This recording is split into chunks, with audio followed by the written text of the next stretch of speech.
ಅಲ್ಲಿ ಹೇಗೆ ಭರವಸೆಗಳ ಮಹಾಪೂರ ಹರಿತಾ ಇದೆ, ಯಾವ್ಯಾವ ರೀತಿ ಅಂತ ಈಗಾಗಲೇ ಒಂದು ಕಡೆಯಲ್ಲಿ ತೇಜಸ್ವಿ ಯಾದವ್ ಅವರು ಒಂದು ಬಿಹಾರದ ಪ್ರಣ್ ಅನ್ನುವಂತಹ ಒಂದು ಪ್ರಣಾಳಿಕೆಯನ್ನು ಬಿಡುಗಡೆ ಮಾಡಿದರು. ಇವರು ಸಂಕಲ್ಪ ಪತ್ರ ಅನ್ನುವಂಥ ಹೆಸರಿನಲ್ಲಿ NDA ಕೂಟದವರು ಒಂದು ಪ್ರಣಾಳಿಕೆಯನ್ನು ಬಿಡುಗಡೆ ಮಾಡಿದ್ದಾರೆ. ಎರಡೂ ಪ್ರಣಾಳಿಕೆಗಳಲ್ಲಿ ಏನೇನಿದ್ದಾವೆ, ಏನೇನು ಭರವಸೆಗಳನ್ನು ಕೊಡ್ತಿದ್ದಾರೆ, ಯಾವ ರೀತಿಯಂತ ಪ್ರಚಾರದ ಅಬ್ಬರ ಇದೆ ಅನ್ನೋದನ್ನು ನಿಮಗೆ ತೋರಿಸ್ತೀನಿ.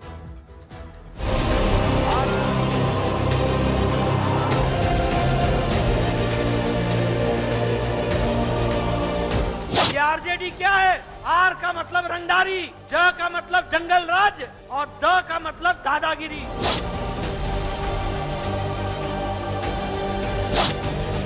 ರಾಜಕೀಯ ಜಿದ್ದಾಜಿದ್ದಿ ಜಂಗಲ್ ರಾಜ್ ಪಾಲಿಟಿಕ್ಸ್ ಬಿಹಾರದಲ್ಲಿ ಜೋರಾಗಿ ನಡೆಯುತ್ತಿದೆ. ಮೊದಲ ಹಂತದ ಮತದಾನ ನಡೆಯುವ ಕ್ಷೇತ್ರಗಳಲ್ಲಿ ಮಾತಿನ ಭರಾಟೆ, ಭರವಸೆಗಳು ಹೆಚ್ಚಾಗಿದೆ.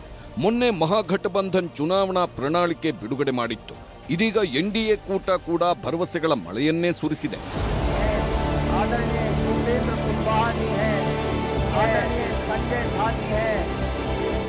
ಬಿಹಾರ ಗೆಲ್ಲೋದಕ್ಕೆ ಮಹಾಗಠಬಂಧನ್ ಹಾಗೂ ಇಂಡಿಯಾ ಕೂಟ ಮೆಗಾ ಪ್ಲಾನ್ ಮಾಡಿಕೊಂಡಿವೆ. ಬಿಹಾರಕ್ಕೆ ತೇಜಸ್ವಿ ಪ್ರಣ್ ಹೆಸರಿನಡಿ ಮಹಾಗಠಬಂಧನ್ ಪ್ರಣಾಳಿಕೆ ರಿಲೀಸ್ ಆಗಿದೆ. ಇದೀಗ NDA ಕೂಡ ಬಿಹಾರ ಮತದಾರರಿಗೆ ಭರಪೂರ ಆಶ್ವಾಸನೆಗಳನ್ನು ನೀಡಿದೆ. ಕರ್ನಾಟಕ ಗ್ಯಾರಂಟಿಗಳ ಮಾದರಿಯಲ್ಲೇ ಬಿಜೆಪಿ ನೇತೃತ್ವದ NDA ಬಿಹಾರದಲ್ಲೂ ಗ್ಯಾರಂಟಿಗಳ ಘೋಷಣೆ ಮಾಡಿದೆ. ಮಹಾ ಸಂಕಲ್ಪ ಯಾತ್ರೆ ಮೂಲಕ ಹಲವು ಘೋಷಣೆ ಮಾಡಿದೆ.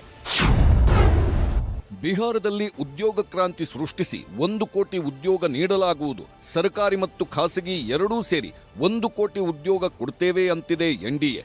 ಮಹಾಗಠಬಂಧನ್ ಕೂಡ ಪ್ರತಿ ಕುಟುಂಬದ ಒಬ್ಬರಿಗೆ ಸರ್ಕಾರಿ ಉದ್ಯೋಗ ಕೊಡ್ತೇವೆ. ಸರ್ಕಾರ ಬಂದ 20 ದಿನಗಳಲ್ಲೇ ಆದೇಶ ಹೊರಡಿಸುತ್ತೇವೆ. 20 ಲಕ್ಷ ಉದ್ಯೋಗ ಸೃಷ್ಟಿಸಿ ಜನರಿಗೆ ಅವಕಾಶ ನೀಡಲಾಗುವುದು. ಗುತ್ತಿಗೆ, ಹೊರಗುತ್ತಿಗೆ, ಅಂಗನವಾಡಿ ಕಾರ್ಯಕರ್ತೆಯರಿಗೂ ಸರ್ಕಾರಿ ಹುದ್ದೆ ನೀಡಲಾಗುವುದು. ಸರ್ಕಾರಿ ನೌಕರರಿಗೆ ಹಳೆ ಪಿಂಚಣಿ ವ್ಯವಸ್ಥೆ ಜಾರಿ ಮಾಡಲಾಗುವುದು ಎಂದಿದೆ. ಬಡವರಿಗೆ ಪಂಚಾಮೃತ ಗ್ಯಾರಂಟಿಯನ್ನ NDA ಘೋಷಿಸಿದೆ. ಅದರಲ್ಲಿ ಉಚಿತ ಪಡಿತರ, 125 ಯೂನಿಟ್ ವಿದ್ಯುತ್, 5 ಲಕ್ಷ ಆರೋಗ್ಯ ವಿಮೆ, 50 ಲಕ್ಷ ಮನೆಗಳ ನಿರ್ಮಾಣ ಹಾಗೂ ಸಾಮಾಜಿಕ ಪಿಂಚಣಿ ಯೋಜನೆ ಇರಲಿದೆ. ಮಹಾಗಠಬಂಧನ್ ಮೊನ್ನೆ ಬಿಹಾರದಲ್ಲಿ ಜಾತಿಗಣತಿ ಜಾರಿ ಮಾಡುವ ಭರವಸೆ ನೀಡಿದೆ. ಶಿಕ್ಷಣ, ಉದ್ಯೋಗ, ಆಡಳಿತ ಸುಧಾರಣೆಗೆ ಅನುಕೂಲ ಮಾಡಿಕೊಡಲಿದೆ. OBC, EBC, ದಲಿತರಿಗೆ ಪ್ರತ್ಯೇಕ ಕೋಟಾ ನೀಡುವ ಭರವಸೆ ನೀಡಿದೆ. ಮಹಿಳಾ ಸಬಲೀಕರಣದ ಭರವಸೆ ನೀಡಿರುವ NDA ಕೂಟ ಮಹಿಳಾ ಸಂಘಟನೆಗಳಿಗೆ ಪ್ರೋತ್ಸಾಹ ನೀಡಲಿದೆ. CM ಮಹಿಳಾ ರೋಜ್ಗಾರ್ ಅಡಿ 2 ಲಕ್ಷ ಸಹಾಯಧನ ನೀಡುವ ಭರವಸೆ ನೀಡಿದೆ. ಹಾಗೆ ಘಟಬಂಧನ್ ಕೂಡ ಮಹಿಳಾ ಸುರಕ್ಷತೆ ಮತ್ತು ಸಬಲೀಕರಣಕ್ಕೆ ಒತ್ತು ನೀಡಿದೆ. ಸರ್ಕಾರಿ ಉದ್ಯೋಗಗಳಲ್ಲಿ ಮಹಿಳೆಯರಿಗೆ 33% ಮೀಸಲಾತಿ ನೀಡಲಿದೆ. ಸ್ವಸಹಾಯ ಗುಂಪುಗಳ ಸದಸ್ಯರಿಗೆ ಬಡ್ಡಿರಹಿತ ಸಾಲ ನೀಡಲಿದೆ. ಮಹಿಳೆಯರ ಮೇಲಿನ ಅಪರಾಧಗಳ ತನಿಖೆಗೆ ಶೀಘ್ರಗತಿ ಕೋರ್ಟ್ ಸ್ಥಾಪಿಸುವ ಭರವಸೆ ನೀಡಿದೆ.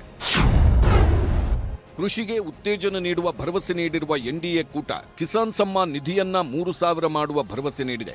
ಪ್ರಮುಖ ಬೆಳೆಗಳಿಗೆ MSP ಘೋಷಣೆ ಮಾಡಲಿದೆ. ಹಾಗೆಯೇ ಘಟಬಂಧನ್ ಕೂಡ ರೈತರ ಸಾಲ ಮನ್ನಾ ಭರವಸೆ ನೀಡಿದೆ. ಸಣ್ಣ, ಅತಿ ಸಣ್ಣ ರೈತರ ಸಾಲ ಮನ್ನಾ, ಕೃಷಿಗೆ ಉಚಿತ ವಿದ್ಯುತ್, MSP ಘೋಷಣೆಯ ಭರವಸೆ ನೀಡಿದೆ. ಹಾಗೆ ಬೆಳೆ ವಿಮೆ, ಬೆಳೆ ನಷ್ಟ ಪರಿಹಾರಕ್ಕೆ ಆದ್ಯತೆ ನೀಡುವುದಾಗಿ ಪ್ರಣಾಳಿಕೆಯಲ್ಲಿ ಹೇಳಿದೆ.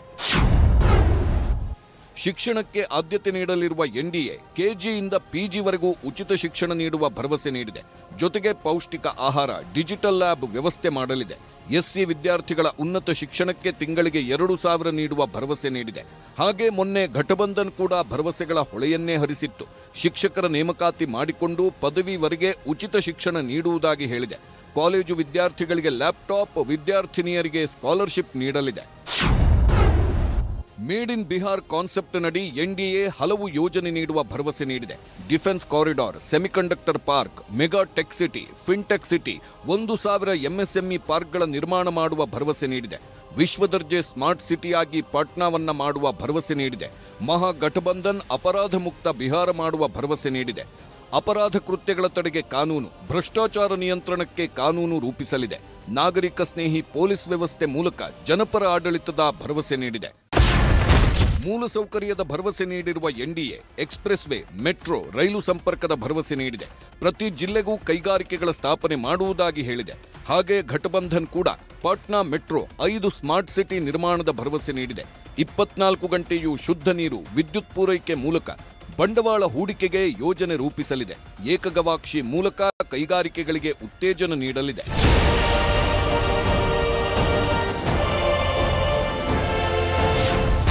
ಕಾರ್ಮಿಕ ಸ್ನೇಹಿ ಕಾರ್ಯಕ್ರಮಗಳಿಗೂ ಎನ್ಡಿಎ ಆದ್ಯತೆ ನೀಡಿದೆ. ಗಿಗ್ ಕಾರ್ಮಿಕರು, ಚಾಲಕರಿಗೆ 4 ಲಕ್ಷ ವಿಮೆ ನೀಡಲಿದೆಯಂತೆ.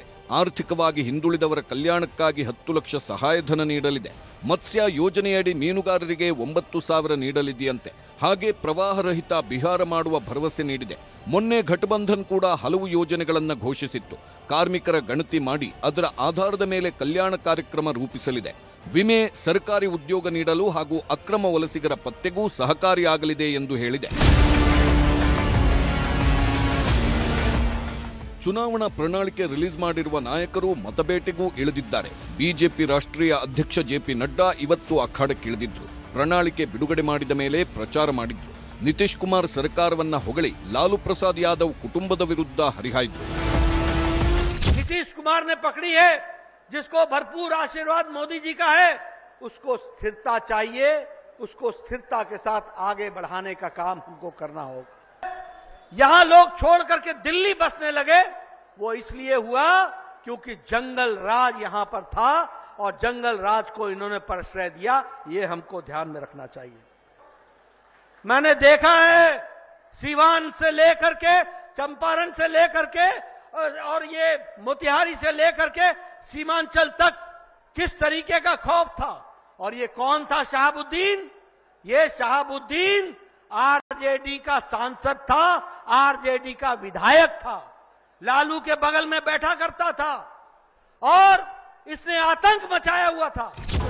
देखिए, ये संकल्प पत्र अगले 5 साल का हमारा वो वादा है जो हम लोग बिहार को विकसित राज्य बनाने की दृष्टि के साथ लेकर चलना चाहते हैं, जिसमें समाज के हर वर्ग का जात पात धर्म मजहब से उठकर, जब हम लोग नौकरियों का जिक्र कर रहे हैं तो किसी पर्टिकुलर समुदाय या जाति को मिलेगी नहीं, 1 करोड़ नौकरियों का हम जिक्र कर रहे हैं। कैसे दीजिएगा भैया आप नौकरी? तो हर जिले में हम लोग उद्योग लगाएंगे, ये सोच है। मैं ये मानता हूँ कि एक ऐसा प्रैक्टिकल विजन डॉक्यूमेंट है with a complete road map जो आने वाले दिनों में मेरे बिहार को विकसित राज्य बनाएगा। ಎನ್ಡಿಎ ಕೂಟದ ಪ್ರಣಾಳಿಕೆಯನ್ನ ಮಹಾಗಠಬಂಧನ್ ಹಾಗೂ ಜನಸುರಾಜ್ ಪಕ್ಷಗಳು ಟೀಕಿಸಿವೆ.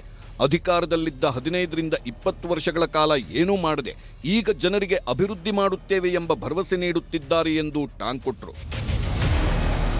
नकल तो कर ही रही है, हर एक चीज का नकल कर रही है।